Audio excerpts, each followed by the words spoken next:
შენ ადრე წარსულში ცოტა მემარჯვენე იყავი, ხო? ულტრა მემარჯვენე. იცი რა არის? არა, ულტრა მემარჯვენე ვიყავი, ეხაც მემარჯვენე ვარ და თავისუფლ მემარჯვენე. ხო, მაგრამ ულტრა ჩამოქცილდა, ხო? ხო, არა, ულტრას ჩამოცილება ხდება ძალიან მარტივად რა, რეალურად თავიდან რო იხიბლები რაღაცით.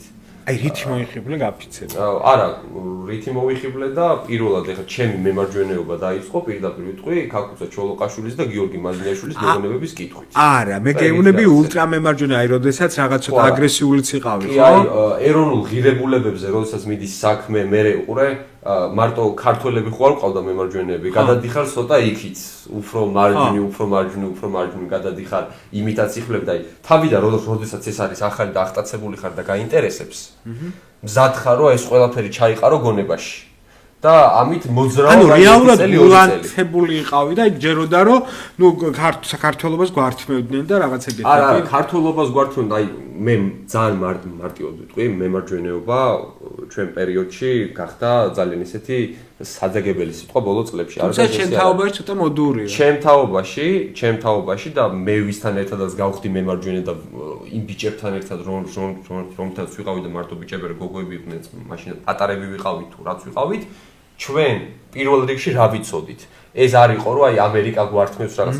ჩვენ პირველ რიგში და ანუ უპირველესად ჩვენი მთავარი სახელმძღვანელო იყო, მაგალითად ის რომ აი ქაკუცა ჩოლოყაშვილი იყო ჩვენთვის მაგალითი, კოტე აფხაზი იყო ჩვენთვის მაგალითი, ჩვენთვის მაგალითი იყო მაგალითად გიორგი მაზნიაშვილი, მე მაზნიაშვილის სახელობის ლეგიონი მაქვს დაამთავრებული, ახალგაზრდული ჯარია ესე ვთქვათ, ის სამხედრო საქმე შევისწავლე, ზუსტად ამ სულისკვეთებით 14-ის ვიყავი რომ წავედი. ანუ 15-დან იყო მიღება 15 წლიდან და იმდენი მოვინდომე რომ 14 წლის ასაკში წამიყვანეს. და ანუ რამდენად ძლიერი იყო ეს ჩემში რომ ჩემ დროს ვთმობდი რომ კიდე რაღაც სამხედრო საქმე მესწავლა, იმიტომ რომ ეს მიყვარდა, იმიტომ რომ ჩვენ ყველა ვთვლიდით რომ ჩვენ ფიზიკურად ჯანმრთელები და სამხედრო საქმეში მომზადებულები ვჭირდება ჩვენ სამშობლოს, მიუხედავად იმისა, მე ფილოლოგი ვარ თუ ვიღაც არის მხატვარი. ამას მნიშვნელობა არ აქვს, მაგრამ ეს იმას არ ნიშნავს რომ აი ზოგი რომ კვაზი მემარჯვენეა და ვაი მემარჯვენეობას რო იბრალებს პოლიტიკურ კუთხით, ანუ ეკონომიკურზე არ ვსაუბრობ. პოლიტიკური კუთხით მემარჯვენეობას რო იბრალებს. ზოგიერთი აი კონსერვატორებად რო იწოდებენ ეს მახარაძეები და მორგოშიები, ხო? ჩვენ ყოველთვის ვიცოდით რუსეთი იყო მტერი, რუსეთს ქონა ოკუპირებული ჩვენი ტერიტორია, მეტიც რუსეთს და საბჭოელებს და წითლებს აი დღეს ვინც ჩაძაღლდა მაგ ადამიანს, მის გვერდით ყოფ ადამიანს დარიგებული აქვს საქართველოს ისტორიული ტერიტორიები, ეს ვიცოდით ჩვენ იმ თავიდანვე. ანუ ჩვენ გაცნობიერებული ხო, მაგრამ ისინი ხო ქართველები იყვნენ კაცო. აი მე რო ვიყო ახლა. აი პირველი რა უნდა გავიგოთ ახლა მე ჩემთან რომ მოვიდეს ადამიანი ხო მეტყვის რომ იცი რა შენ ლაშა ხარ პირობითად შენ უცხოური სისხლის გამო რაც ეხლა მოახსენე 75%-ით ქართველი. ეთნიკურად ბიოლოგიურად შეიძლება, მაგრამ ქართველობა არ არის მარტო გვარი, სახელი და სად დაიბადე და სად გაიზარდე და რა ენაზე საუბრობ, ხო? ენა თავისთავად ერის ერთ-ერთი მახასიათებელი არის და უმნიშვნელოვანესი, იმიტომ რომ ენას აქვს ენობრივი მეხსიერება.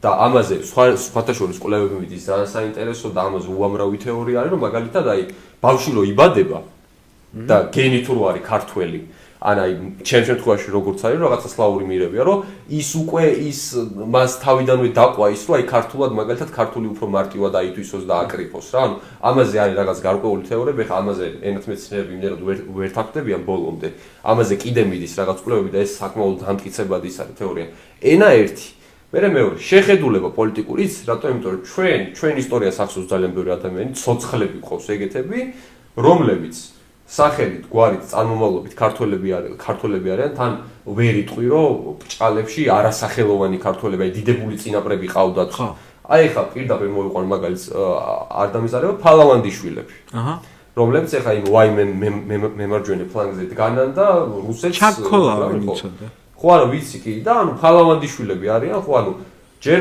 ფალავანდიშვილი ხარ როგორი წინაპრები გყავს რა არ აქვს გაკეთებული სამშობლოსთვის და შენ ეხად გახარ და შენს უკვე ორსაუკუნოვან ისტორიულ მტერს ფეხქვეშ ეგები და აი აქ არის მთავარი წერტილი რომ აი აქ დაიბადე აქ გაიზარდე სახელი ქართული გაქვს გვარი ქართული გაქვს წარმომავლობა ქართული მაგრამ პოლიტიკური იდეოლოგია, შეხედულება, იდეა არ გაქვს ქართული, მენტალობა არ გაქვს ქართული.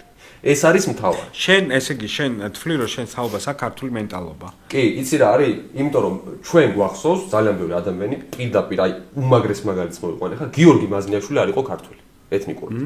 გიორგი მაზნიევი რომელიც დაიბადა სოფელ მეგაც კიდე საკამათოა ხო? შეიძლება იყო საბჭოთა დედაყავდა ქართველი მეფის რუსეთის დროს გადაკეთებული გვარი და ასე დედაყავდა ქართველი ეს თვითონაც მგონი აღიარებული აქვს როგორც ხობს იმიტომ რომ მასზე ძალიან ბევრი რამე მაქვს ნასწავლი დედაყავდა ქართველი და მამა ყავდა ოსი ეთნიკურად ოსი ანუ ჩვეულებრივად მაგრამ ის შეგნებით იყო ქართველი ამ ქვეყნის პატრიოტი იყო ეს ქვეყანა უყვარდა არიან გვარით სახელით წარმომავლობით რუსები სომხები სერგო დავიდოვი მაგალითად აფხაზეთის ომში დაღუპულიავლაბრელი სომეხი რომელმაც თავი გასწირა და იყო ერთ-ერთი ხო ეთნიკურობას არ აქვს მნიშვნელობა თუ ის ქვეყანა გიყვარს იდეა და მენტალობა